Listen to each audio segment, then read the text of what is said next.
So, 2.1 billion. That is the estimated number of Christians in the world today. Right, which is just a massive number. Yeah, it's huge. I mean, 2.1 billion people who, at least nominally, follow the teachings of Jesus. You see churches literally on almost every corner in some cities. Oh, absolutely. And massive cathedrals in others. Exactly. And the family unit-like marriage, raising children, that's so often positioned as the absolute unshakable bedrock of that faith. It really is. The traditional Christian family is just culturally ubiquitous. Right. But what if for vast majority of them, what the source material for today calls Sunday Christians or verbal Christians, have completely missed the core message of their own religion? Which is a pretty staggering claim to even entertain. Totally. What if the actual requirement for getting into heaven was the exact opposite of what, practically everyone is doing? Yeah, to argue that the traditional family image is not just wrong, but is actively preventing salvation, I mean, that's a monumental paradigm shift. It is, and that's exactly what we're unpacking today for you on this deep dive. Oh. We are looking at a very specific, incredibly provocative essay from April 29, 2008. Right, authored by Sui Feng. Yeah, authored by Sui Feng, translated by Treasure, and edited by Kahir. And the title of this essay just, it does not pull any punches at all. It's called Jesus Never Wanted Us to Marry. Which really sets the tone right out of the gate. It does. The core premise is that Jesus' actual teachings, the specific ones that guarantee passage to heaven, explicitly require followers not to marry and not to start families. And before we get into the actual mechanics of that argument, I think it's crucial to lay out our ground rules for you as you join us on this deep dive. Yes, very important. Because our source material today makes very sweeping, highly disruptive religious and ideological claims, and our goal today is not to endorse this theology or validate it or even debate it. Right. We aren't taking sides here at all. Exactly. We are putting on our analytical hats.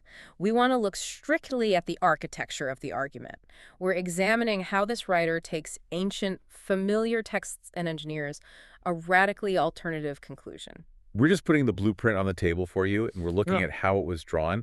And honestly, it is a fascinating blueprint. It really is. Because to make an argument that huge, to tell 2.1 billion people they got it wrong, you have to first explain how they missed the memo, right? Right. You have to explain why this supposed ultimate truth isn't obvious to everyone sitting in the pews. Exactly.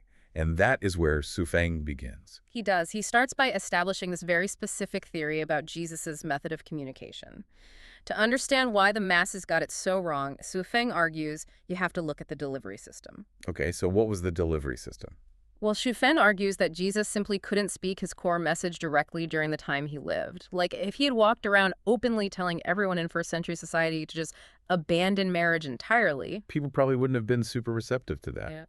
Yeah. Sui Feng suggests he wouldn't have been able to preach at all. Society would have rejected him immediately, maybe violently. So according to this essay, Jesus used parables. He deliberately spoke in code. Okay, let's unpack this for a second. Yeah. Because the idea of a deliberate code changes how you read basically everything else in the text. It changes everything. He quotes the source saying, "The knowledge of the secrets of the kingdom of heaven has been given to you, but not to them." Oh, wow. Not to them. Right. And he points to the biblical metaphors of not giving holy things to dogs or, putting your jewels before pigs. Which is pretty harsh imagery when you think about it. It's very harsh. If you're listening to this, imagine it like a whistleblower operating inside a massive, really strict corporation. Oh, that's a great way to put it. Right. Because the whistleblower knows they'll be fired on the spot if they send out a company-wide email exposing the truth. So instead, they give a presentation at the all-hands meeting. Just a normal, everyday meeting. Yeah, and to management, it just sounds like a standard, maybe slightly quirky motivational speech. But to the true insiders, the people who know the real agenda, every weird metaphor is a coded instruction. That is a perfect analogy for Sui Feng's perspective here. He believes he is reading the coded instructions while everyone else in the world is just clapping for the motivational speech. And if the masses are the dogs, or the pigs, in that metaphor he used, it implies the surface level of the religion is almost an intentional distraction. Exactly. The core absolute truth of the teachings was intentionally obscured. It was hidden behind metaphors, so only those with what Sui Feng calls a deep understanding could actually get it. And psychologically speaking, the scary thing about a secret decoder ring is that once you convince a group, they're the only ones who have it. They stop listening to anyone else. Right. It builds an impenetrable wall around your specific interpretation. If someone disagrees with you, well, they just don't have the secret knowledge. They are in the inner circle. So if the message is hidden in code, the next logical question is, how does Xu actually decode it? Which brings us to the actual textual evidence he pulls from the book of Matthew. Yes, he transitions from the method of teaching straight into the actual evidence. And this is where Xu really starts dismantling the traditional view of the family unit. Let's get into it. What's his first piece of evidence? He cites Matthew 10.35. In this passage, Jesus is quoted as saying he came not to send peace, but a sword. Okay, a sword. That's pretty aggressive. It is. And the text explicitly states that he came to turn a man against his father, a daughter against her mother, and a daughter-in-law against her mother-in-law. Wow, just directly listing out the family roles. Right. And the passage concludes by saying that anyone who loves their father or mother or son or daughter more than Jesus is not worthy of him. I mean, if you're listening right now and thinking about your own family, you can see how incredibly disruptive that reading is. It's totally disruptive to the social fabric. But wait, couldn't these verses just be about spiritual priorities? Like, isn't the traditional view just that you should put your faith above earthly ties rather than, a literal command to dismantle your actual family? What's fascinating here is how Xu completely weaponizes literalism. He rejects that metaphorical comfort entirely. Really? No metaphor at all? No metaphor. His entire framework relies on taking this disruption of the family absolutely literally.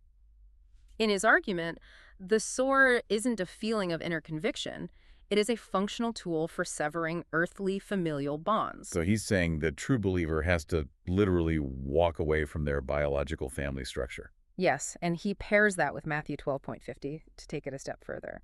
This verse redefines what a family even is. Okay, how so? Jesus says there that whoever does the pleasure of the Father in heaven is considered his brother and sister and mother. I see. So it's a two-step process. First, you sever the biological ties with the sword from the first verse. Right, and then you immediately replace them with this purely ideological family from the second verse. It's a complete inversion of how most people read those texts. He takes the parts that people soften into a nice metaphor and sharpens them into absolute rules. Exactly. And if biological families are the enemy of spiritual enlightenment, as he claims, then the institution that creates that family marriage must be the root of the problem. That makes logical sense within his framework, which sets us up for his next massive leap, right?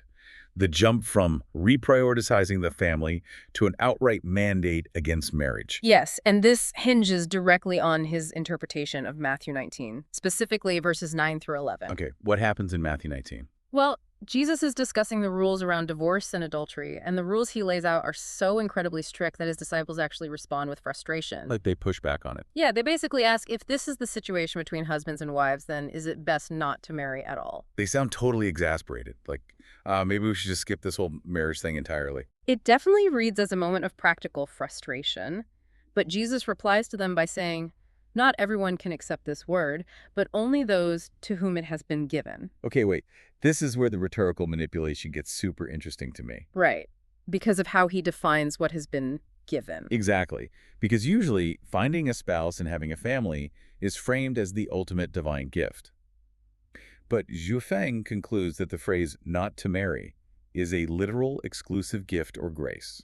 He twists the grammar entirely. He argues that when Jesus says only those to whom it has been given, he's talking specifically about the ability to remain celibate. So he's arguing that celibacy isn't a burden, it's this VIP access pass. That's exactly his point. Not marrying as a divine endowment.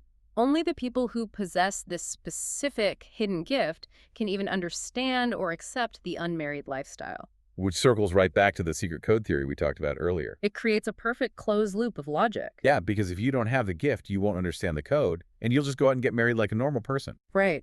And possessing this gift comes with an enormous reward, which he points out by moving down to Matthew 19.29. Okay, what's the reward for staying single in this framework?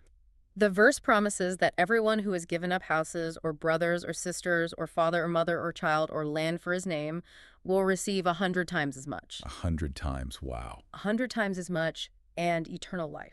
It's framed almost like a cosmic return on investment, like a financial transaction. It's highly transactional, and Xu uses this to validate his extreme literalism. You aren't just putting God first in your heart. You are literally physically walking away from your spouse and your children. And the payout for that literal abandonment isn't just spiritual peace, it's eternal life and a hundredfold return. Yes. So he takes these verses about devotion and turns them into a strict, binding contract. Okay, so what does this all mean in reality? Because you don't just sit alone in a room waiting for the afterlife, right? No, you don't. If you buy into Shuofeng's interpretation, what is the practical, earthly result of abandoning marriage? This brings us to the concept of life genuine. The essay explains that this group doesn't just focus on keeping single people single. They actively advocate for breaking up existing nuclear families. Wait, really? If you're already married, they want you to break it up? Absolutely, because it's the logical endpoint of his literalism. If marriage is the thing keeping you out of heaven, you have to fix that immediately. So what do they actually do? The text states they want married couples to become genuine celestials together, specifically to end their earthly marriage bonds. The genuine celestials. Yeah. That's a really fascinating term. It implies some sort of elevated, almost non-human status. It does. And the heavenly requisite for this, the justification for needing to end the marriage bond, is found in Huifeng's reading of Matthew 22.30. Okay, what does Matthew 22.30 say? In this verse, Jesus says that in the resurrection, people will neither marry nor be given in marriage. Instead, they will be like the angels in heaven. Okay, so there is literally no marriage in heaven. Angels don't have spouses. Right. And de Suifeng's logic here is startlingly straightforward. He reasons that since there's no marriage in heaven, people who are married simply cannot enter heaven. Oh, wow. Yeah. To get in, you have to emulate the angelic state right now on Earth. So that's what a genuine celestial represents, just an earthly embodiment of an unmarried angel. Exactly. It's embodying that heavenly state before you actually get there.